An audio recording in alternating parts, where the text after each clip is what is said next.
So, good morning mga ka-TH. May ipapakita tayo ngayon sa mga ka-TH natin, no? So may kakaibang nakaukit dito sa bato sa farm namin. Ito guys, oh, mga ka-TH. So kung sino yung marunong mag-reading dito mga ka-TH, kayo na po yung bahala kung ano yung reading nyo dito, no? Ito po, oh. So bali ano ito, dahil tatlong bato. Ito yung isa, at ito yun naman yung isa, yung sa kabila, yan yung parang kalahati niya guys. Parang hinati yata ito guys. Yung kalahati niya dito ni inilagay, oh. Yung pangatlo dito. So paki-reading ng maayos mga ka-TH kung anong reading nyo dito. Ayan, oh. Hindi talaga ito ano guys, yung nature siguro, kasi kakaiba yung mga nakaukit guys.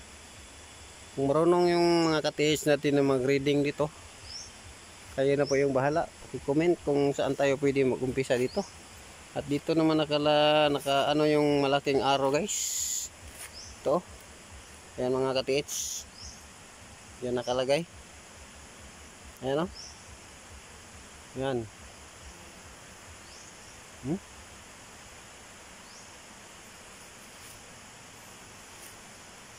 Yan po mga ka-TH. Anong reading nyo dito mga ka-TH? Japanese ba ito na ano guys? Sign. Ayan, oh.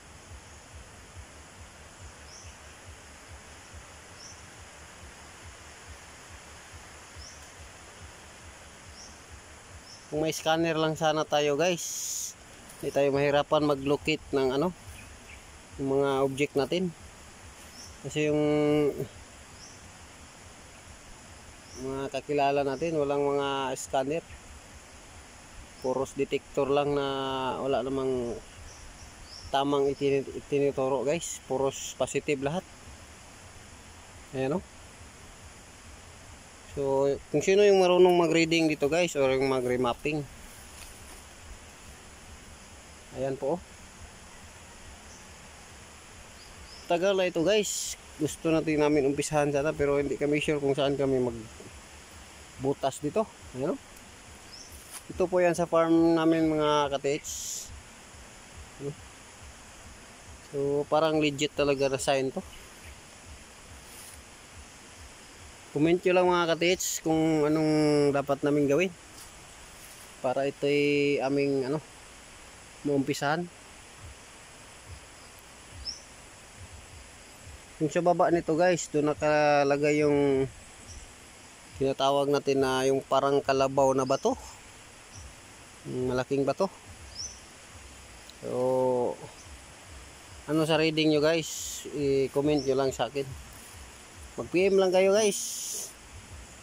Ayan, kung pwede, comment nyo na sa video at pa-share na din sa ating mga ka-TH, yung mga expert. At mayroon din tayong ano dito guys, yung nakalinya ng mga bato guys. Ito guys, oh. Yan, 1, 2, 3. So dito yung parang footstep mga ka-TH. Tingnan nyo mga ka-TH, ayan, oh. Parang footstep yung sign niya mga ka-TH. Kung tingnan mo, nakaharap sa east. So yun yung sign natin. Yan. Oh, tingnan mo dito mga ka-TH, oh. Klarong klaro kahit sa malayo, oh. Oh, parang inukit yata ba? Sinasadya talaga na inukit. Dito yung parang footstep nga tatlong bato na nakahilera. Ayan, oh. 1, 2, 3. Punta dito. Mayroon din parang arrow. So hindi natin alam kung nature yan. Parang arrow guys. So dito yung pinakamalaking arrow guys, hindi talaga ito mabubura. Ayun, no? Kung may ano kayo guys, idea o mga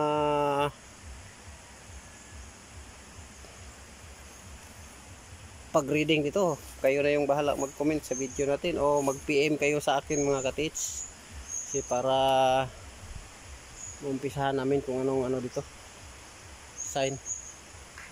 Ayan po, oh. Ayan, oh. Ano kaya ito mga katits? Sa tingin nyo mga katits? So hanggang dito lang mga katits. Maraming salamat sa inyong panonood. Naway mag-subscribe na din kayo para ma-update ko kayo kung mayroon tayong mga bagong tuklas na mga bato na may mga kakaibang sign. Maraming salamat. God bless.